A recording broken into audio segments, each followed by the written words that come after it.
বল। তুমি আমার এই ঘরের ভিতরে আনলা কে? ভাবিরা দেখলে কিন্তু খবর আছে। খবর তো আছেই। দেখ বোন, আমি আমার দিক থেকে যথেষ্ট পরিমাণ চেষ্টা করতেছি, তুই কারো কথা কিছু মনে করিস না। আমি তো আমার বউর লগেও পারি না, আমার ভাইয়ের লগেও পারি না, কেউ আমার কোনো কথা শুনে না। কত করে বোঝানোর চেষ্টা করলাম সবাইরে, সবাই আর উল্টা পাল্টা কথা বললে আমার। যাই হোক, আমারে কয় ওডি আমি কোনো মাথায় নিই না। তুই আমার একটা মাত্র বোন, তুই কারো কথায় কোনো কিছু মনে নিস না। কেউ তোর পক্ষে না থাকা আমি আছি, এই তোর ভাই আছে তোর পাশে। আমি জানি ভাইয়া, আমি অনেক বড় ভুল করছি, কিন্তু আমার ভুলটা তো আমি বুঝতে পারছি। আমি মাপ চাইতাছি, তো হ্যাঁ আমারে মাপ করে না। আমার নানান ধরনের কথা কয়, আমার এই অবস্থায় আমার দিয়ে কাজ করায়, তাও আমি হ্যাঁ মন জয় করার লেগে কাম করি, তারপরও কারো মন পাই না। ভাই জানে আমার লোক আজকে কেমন করলো, তুমি তো দেখলে। দেখ, যে যাই কোক, সত্যি কিন্তু এটা যে তুই একটা বিশাল বড় ভুল করে ফেলাইছ, আমাকে না জানে আর অনেক বড় অন্যায় করছ। তুই ভালোবাসছিলি আমাকে কইতি পোলাটা কেডা, কই বাড়ি, বংশ পরিচয় কি আমরা জানতাম শুনতাম, তারপরে ঘরোয়া ভাবে একটা জিনিস করতাম।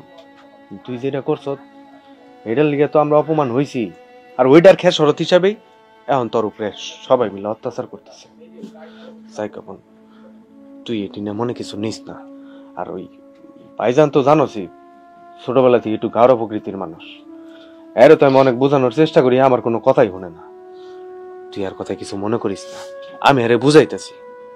আমি তো ভুল করেই ফেলেছি, আমি এক কাজ করি, আমি মইরা যাই, তাহলে তো তোমাকে আপদ দূর হয়ে যাইব।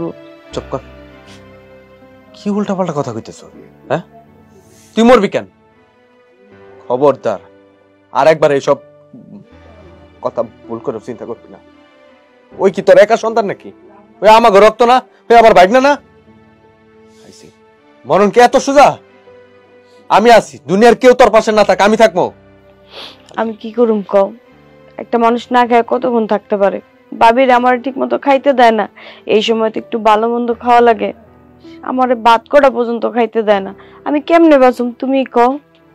আমি তোর কি কমু রে বোন, আমি হইছি এক অবাগা, আমার কথা দুনিয়ার কেউ শুনে না।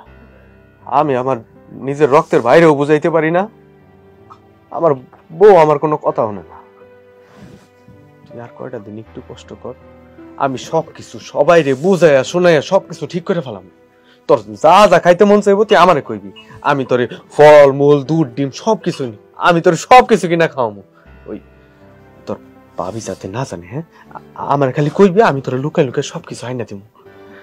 আর তারপরে সবাইরে বোঝানো হয়ে গেলে তখন আমরা সবাই মিলে আবার মিলামিশা থাকবো। আচ্ছা ঠিক আছে, আমি এখন যাই, ভাবি দেখলে আবার তোমার লাগে উল্টা পাল্টা চিল্লাপাল্লা করবো, আমি যাই। হ্যাঁ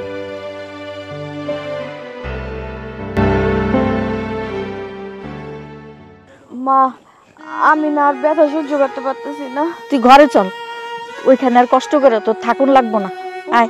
এই দাঁড়াও, তোমার কত বড় সাহস, তোমার মাইয়ার এই ঘরের মধ্যে ঢুকে যাচ্ছ, এত বড় সাহস তোমার হয় কি কইরা? তোর এত বড় সাহস কি করে হয় আমার মুখের উপরে কথা কস? আমার ঘরে আমার মাইয়া থাকবো, আমার মাইয়া কষ্ট করে আর ভাঙা ঘরে থাকবো না, আয় ঘরে। আমি বাচ্চা থাকতে, আমার শরীরে এক বিন্দু রক্ত থাকতে আমি তোমার মাইয়ার এই ঘরে কোনোদিনও দিব না। দেখ রাজু, তুই কিন্তু বেশি বাড়াবাড়ি করতাছস। পৃথিবীর কোনো ভাই তার বোনের সাথে এই রকম আচরণ করে না। তোর ভিতরে কি মায়া দয়া কিচ্ছু নাই? তাহলে তুমি কি কইতে চাইতেছো? হ্যাঁ, তোমার মাইয়ার আমি এমনি এমনি ছেড়ে দেবো? হ্যাঁ, আমাকে নাক কাটছে, হ্যাঁ, এমনি এমনি ছেড়ে দেবো? গ্রামের মধ্যে আমি বাইরে যেতে পারি না, তুমি কি গ্রামের মধ্যে বাইরাও? তুমি তো বাড়ির মধ্যে সবসময় থাকো, গ্রামের মধ্যে তো আমি থাকি, আমি বাজারে দোকানদারি করি, আমার তো নানান মাসে নানান কথা কয়। কেন আমি ওর জন্য কথা শুনতে যাব? কেন আমার কি টাকা লাগছে? আমার মাইয়া নাইলে একটা ভুল করছে, তোরা মাফ করে দে। আমি কেন মাপের ভান্ডার খুলে নিয়ে বইছি যে তোমার মায়ের আমি মাপ করুম?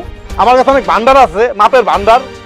শোনো মা, মান সম্মান কিন্তু তোমার যায় না, এইবারই মান সম্মান কিন্তু আমার যায়, আমার বাপের যায়, তোমার কিন্তু যায় না। তোমার বাড়ি কিন্তু এটা না, তুমি তোমার মাঝখানে তোমার বাপের বাড়ি গিয়ে দাঁড়িয়ে, আমার নানি বাড়ি, এই বাড়িতে তোমার মাঝখানে চলবো না। তোমার মাইয়ারা যদি রাখতে হয় তুমি আলাদা বাড়িতে যাও, এই বাড়িতে তোমার ঠাই হবো না। তুমি যদি তোমার মাইয়ার পক্ষ নেও। দেখ তোর যত বড় মুখ না তত বড় কথা কস। মুন্ডাই চাইতাছে তোর কষায় দুটো থাপ্পড় মারি। তুমি আমার থাপ্পড় দিবা? হ্যাঁ দেহ মা, ছোট থেকে তুমি বড় করছো আমারে, কোনোদিন তুমি আমার চোখের উপরে চোখ তাকায় কথা কও নাই। আমি এমন কোনো কাম করি নাই যাতে তুমি আমার মন্দ ছন্দ কও। আর আজকা তোমার এই মাইয়ার লিগা, তোমার এই নষ্ট মাইয়ার লিগা তুমি আমার গালে থাপ্পড় দিবা? চিন্তা করছো তুমি এইবার? তোমার মাইয়া তোমার আর আমার মাঝের সম্পর্কটা কতটা দূরত্ব বজায় রাখিয়া দিছে সে এখন। ওর কারণে আজকে তুমি আমার গালে যেহেতু থাপ্পড় দিবা, আর ওই বাচ্চাটার কারণে, ওর পেটের ওই সন্তানটার কারণে আমি ওর এই সন্তান পৃথিবীতে রাখবো না। তোর যদি এতই সমস্যা হয় তাহলে ওর ভাগ ওরে দিয়া দে, সম্পত্তি আলাদা করে দে, ওর ভাগে থাকবে। কি ওর সম্পত্তি? ওর সম্পত্তি কই থেকে এলো? ও যেদিন এই বাড়ির থেকে রাইতের অন্ধকারে একটা পোলার হাত ধরে বাইরে হয়ে গেছে গা, ওই দিনই তোর কোনো সম্পত্তি নাই। ইয়ে সম্পত্তির কথা কইতাছো তুমি আমারে?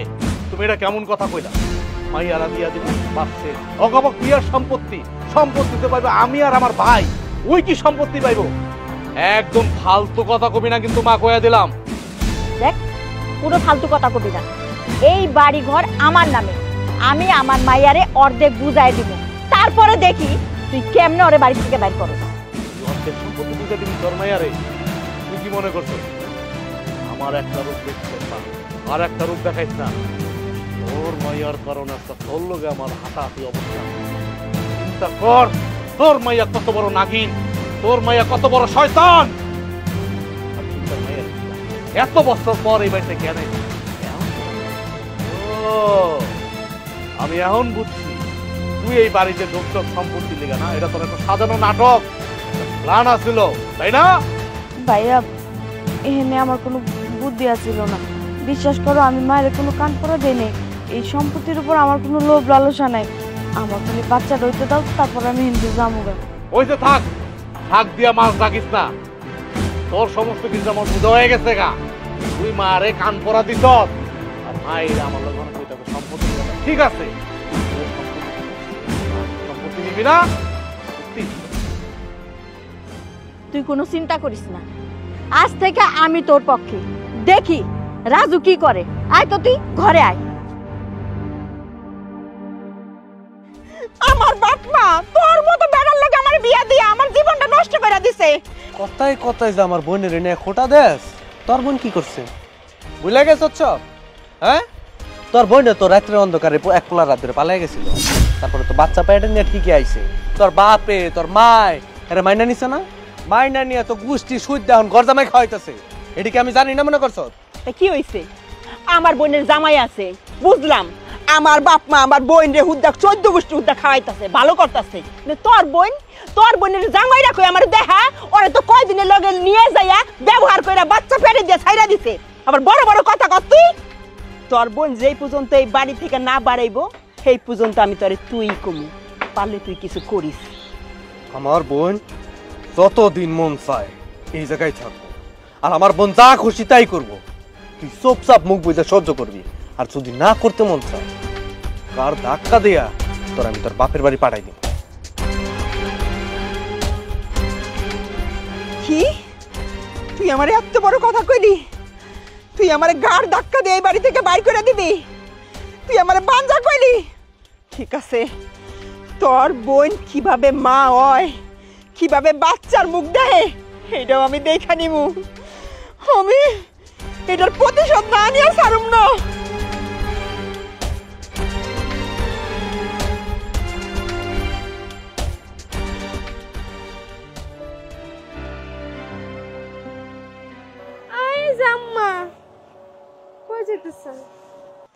আমি তো তুম করে খুঁজতে গেছিলাম।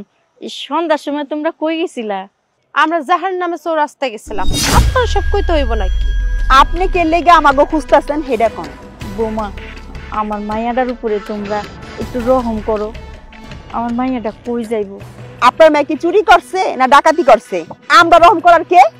তোমরাই তো এই বাড়ির কর্তা, তোমরা যা কও আমার পোলা তো তাই শুনে। দিলেন তো খোসাটা মাইরা।